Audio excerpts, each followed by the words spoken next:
لەلایەن وەزارەتی کارەباوە بەشێکی زۆر لە ئاستی و کۆمەڵگەکانی هەولێر سیستەمی پریپید بۆ دانانی کارەبای 24 کاتژمێریان بۆ دانراوە.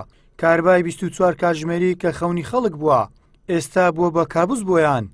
کارتەشی 320 وحدەی دەکڕی بە 50,000 بە خۆ 6,000 زۆر شەریکێ 56,000 ئەو 56,000 یعنی کە داخلت کرد یعنی وا پێ دەرن لە ماوەی 15 ڕۆژی 400 زیاتر سەر. ئاراس چەندین ساڵە دانیشتووی یەکێک لە کۆمەڵگەکانە. ئەو باز لەوە دەکات بە بیانووی دابینکردنی کارەبای بەردەوام. حکوومەت نرخی کارەبای بۆ نزیکەی دەهێندا لەسەر گران کردوون. بە شێوەیەک نرخ 1 کیلۆواتی لە 18 دینارەوە بۆ 175 دینار بەرز کردوتەوە. وە خۆی دەڵێت ئەمە ژوا دەکات لا ماڵ و خانی خۆمان ببین بە کرێتی حکوومەت. سەرەتا بە خێراتتان دەکەین دەستان خۆش بیتن. بەڕاستی کێشەکە گەلە گەورەیە بەنسبەت کارەبای پریپید.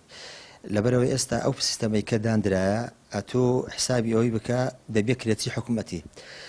لەو ناحیە ئێستا ئەم کارتێکی کە بکڕم لە ئێستاوە لە ماوەی 15 ڕۆژی 400-500 وحدەم بڕواتن ئەدی لۆ زستانێت چ بکەم ئەنێ زستانی ئەتوو دەبیم یعنی گێزەر و ئەو شتانە بەکاربیێنی کە بەڕاستی ئەوە زەرەرەکی زۆرە لە ئەو خەڵکەی ئەو ڕۆژەی کە چەند کەسێکمان لەگەدا بوو گوتیان ئەو هابیتن ئەمە دەبی خانەکەی بفرۆشین بڕۆین لەبەرەوەی لەوانەیە هەندێک کەس یعنی بەنسبەتە خۆی احتیادی بیتن بەس لە هەموو کەسەکی دەرنانیتن ینی پارەکە زۆرە چکە هێشتاش مایە کە سابت بیتن لە زستانی ئەو جا بە دیار دەکەی وێستا لەبەردەستت نییە.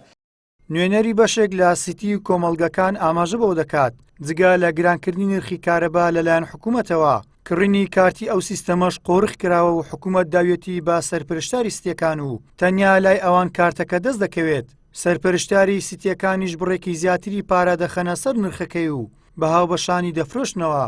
ئەم کارتە حکوومەت 50,000 ئەدا بە 50,000 بەوان ئێمە ئەوانەی فرۆشن بێمە 56,000 ینی هەر کارتە 6,000 چێتە سەر ئەگەر لەمایان کە 6 کات بەکاربێنی تقریبا نزیکی 30,000 زیادادی کێشەکە ئەوەیە بووە پریپید کارەبا پێویستە لە بازاڕ هەبێ بە ئازادی لە هەر جێک بتێ کارت بکڕی بەڵام وەزارەتی کارەبا چووە داەتی بە کۆمپانیەکان قۆرخیان کردو بۆ خۆیان ئەیدەن بەڵێ گرانیان کردووە هەر کارتە 6,000 چێتە سەر ئەمە ناداتوەرەیەکی تایە خەڵکێک لێرە زۆر ڕازیە زۆر تووڕێ ئەو ڕۆژش هاتبوونە بەردەم وەزارەتی کارەبا هەر لەسەرەوە بوو پێیان نادرێت پارەکە ینی تۆ لەمان کە 300-400 دینار بۆ کارەبا 200-300 دینار بۆ بنزین ئەگە ملیۆنێ موچێ هەبێت چی مێنێت داوا لە وەزارەتی کارەبا ئەکەن نرخەکان بۆ دابەزێنێ ئەگەر نا هەنگاوی ترمان هەیە بگرینە بەر.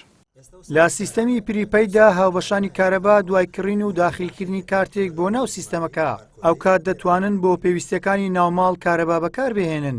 لەو سیستەمە سێ جۆر کارت بەردەستە 50,000 و 100,000 و 150,000 دیناریە وەک دانیشتوانی سیتیەکان دەیڵێن. کارتێکی 50,000 کە بە 56,000 بەدەستیان دەگات 320 کیلۆواتی تێدایە و بێ بەکارهێنانی ئامێرە قورسەکان تەنیا بەشی کەمتر لە هەفتەیەکیان دەکات. بەمەش هەر ماڵێک دەبێت ماگانە زیاتر لە 250,000 دینار بۆ کرێی کارەبا دابین بکەن. گەیلان ساویر کەناڵی پەیام هەولێر.